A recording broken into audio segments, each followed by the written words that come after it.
大家好，今日分享嘅係刺身浸法方法。今次做示範嘅係日本關西刺身。我哋揀刺身嘅時候咧，就睇下嗰啲刺針夠唔夠密，夠唔夠尖長。咁我哋稱上手嘅時候咧，夠唔夠聚手？啲刺針嘅乾燥程度咧，去唔去到一個吉手嘅手感？再望一望四周圍，睇下有冇破損嘅痕跡。最後就係睇下聞唔聞到有一啲唔好嘅氣味。正常嚟講，好嘅海參咧就會有一陣淡淡嘅海鮮香味嘅。呢一次就揾張紙出嚟示範俾大家睇下啲針刺嗰個硬度。佢越硬，即係代表佢嘅乾燥得越好，同埋個完整度咧，嗰啲角仔咧就係冇斷到先做到呢個效果嘅。咁我哋咧就咁揾張紙吉一吉落去咧，都可以吉穿晒啲紙嘅窿出嚟㗎啦。呢啲就係個乾燥成數做得好高，同埋啲針刺冇斷線先做得到嘅效果啦。喺我哋浸發海參之前呢，我哋又係習慣性開翻盆水，擦一擦洗下佢個表面嘅塵埃先。擦乾淨之後呢，我哋又準備一個器皿啦。咁呢個器皿呢，切記係千祈唔好有任何嘅油分喺度，因為海參係比有啲花膠啊更加上係敏感。一遇到油呢，佢唔單止係發唔起，仲會發爛添嘅。所以大家一定要注意，整個浸發過程真係唔可以有任何嘅油分喺度。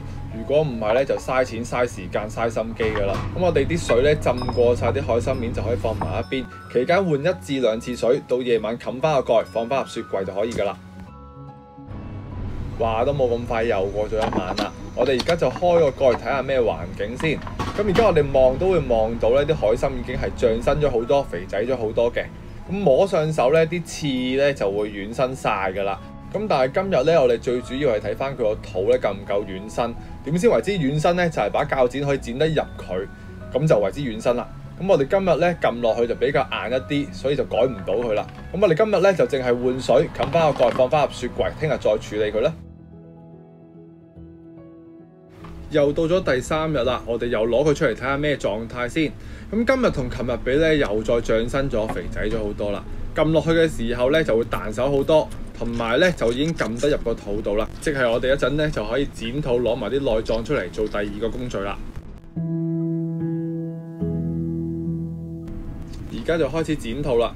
咁剪肚呢，我哋就喺佢個肚臍位度要入刀，咁就輕手少少，因為佢裏邊啲內臟呢，有啲軟，有啲硬。一插把鉸剪落去嘅時候咧，好容易會跣到嘅，所以我哋用翻啲輕手少少嘅力。咁剪完一邊咧，就反翻轉頭剪另一邊就可以噶啦。之後就可以跟手去除埋佢啲內臟噶啦。咁期間我哋左捽右捽嘅時候咧，你就會發現咗一粒硬身啲嘅嘢。呢一粒咧就係有啲海參嘴，又或者佢成抽內臟咧都會叫做一個叫海參花嘅名啦。如果大家想留翻佢咧，就要洗得再乾淨啲。咁呢一次咧我就唔要啦，因為呢個海參嘴咧都比較難清洗得乾淨嘅。搣完個嘴之後咧，我哋就會見到有幾支呢啲比較硬身啲嘅海參腸。咁我哋初頭洗嘅時候咧，就冇咁容易會見到佢嘅，係洗下洗下浸軟咗咧，就會好容易咁可以起到佢出嚟㗎啦。咁成個浸發過程咧，其實最棘手咧就係呢個清潔內臟嘅呢一個工序。咁所以我哋只要完成咗呢個清潔內臟嘅工序咧，之後就好做好多㗎啦，大家都可以放心。終於就洗乾淨呢4支海參啦。咁玩呢4支海參呢，就大概用咗半個鐘頭左右啦。依家就俾大家望一望4支海參嘅威力，究竟有幾多污糟嘢出咗嚟呢？見到咁嘅環境，大家都應該知道要俾啲心機去清洗內臟啦。咁清洗乾淨嘅海參呢，就去到呢一個狀態啦。咁都會仲有少少嘅內壁膜咁喺度嘅。洗乾淨就可以出水啦。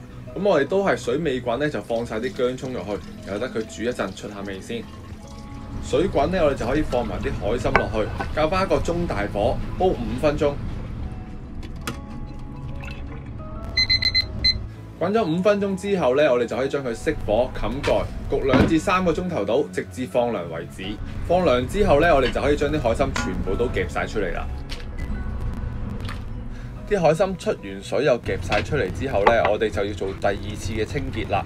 咁大家都留意翻，咁我哋加熱咗熟咗嘅海參呢，做清潔又或者係平時嘅換水呢，我哋都係用翻食水或者係濾芯水嚟去做呢個處理嘅，咁樣個含菌量就少好多，襟放好多噶啦。同埋大家應該都會望到啲水咧係濁咗好多啦，捽咗一陣。咁係因為我哋之前咧唔係話洗得唔乾淨，而係加熱咗嘅海參，嗰啲唔好嘅嘢咧就好容易會出晒嚟、浮晒面噶啦。所以呢一次咧，我哋就要洗得再去乾淨一啲啦。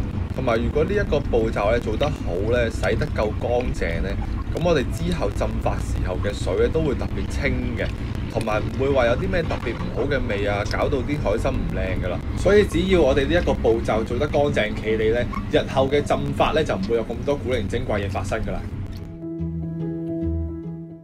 洗乾淨咗之後呢，我哋記得個器皿千祈係唔可以有油份啦。第二樣嘢，我哋記得用翻食水浸過晒啲海參個面就可以噶啦。之後冚翻個蓋，放翻入雪櫃，聽日再算啦。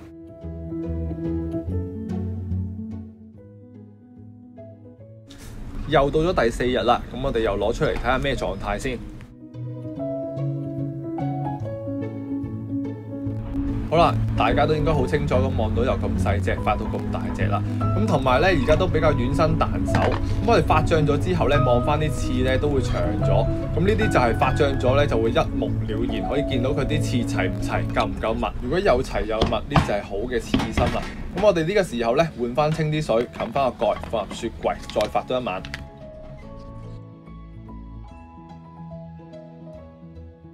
好啦，到咗第5日，我哋又攞出嚟睇下咩狀態先。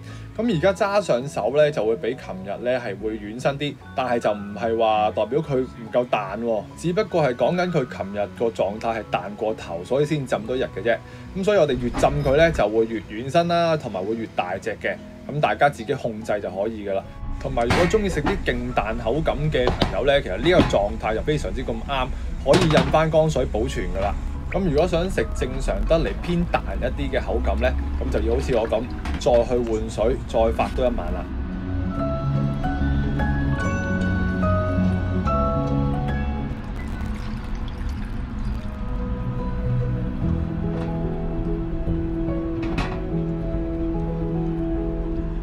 好啦，終於去到第6日啦，咁我哋又攞出嚟睇下咩狀態先。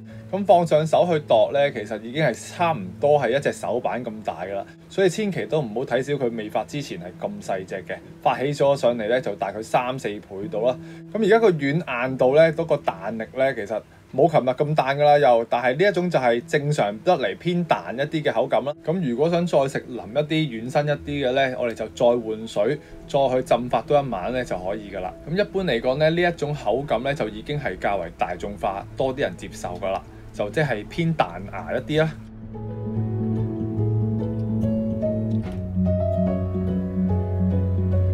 好啦，到最後咧，我哋準備翻一條乾淨嘅毛巾，將啲海參咧全部印乾晒水。記住一樣嘢，千祈唔好捽佢，因為如果你一捽佢咧，海參嗰塊表皮咧浸咗幾日咧就會溶咗出嚟㗎啦。大家望一望塊布咧就會望到啦。只要一捽溶咗個表皮咧，就唔會話咁襟擺㗎啦。用完毛巾之後，再用廚房紙再印乾一次，咁你想佢有水氣都難啦。之後再用保鮮紙包翻起佢，撳晒啲空氣出嚟，再俾多個密實袋。咁你想擺喺冰格又得，擺喺雪櫃菜格又得，咁你幾時用就幾時攤都冇問題噶啦。所以只要我哋啲準備功夫做得好，做得夠呢，我哋幾時想食都得啦。最後如果中意呢一條浸發海參影片嘅朋友，記得俾個 like 我 V 叻，有你嘅支持就係我嘅動力。下集見，拜拜。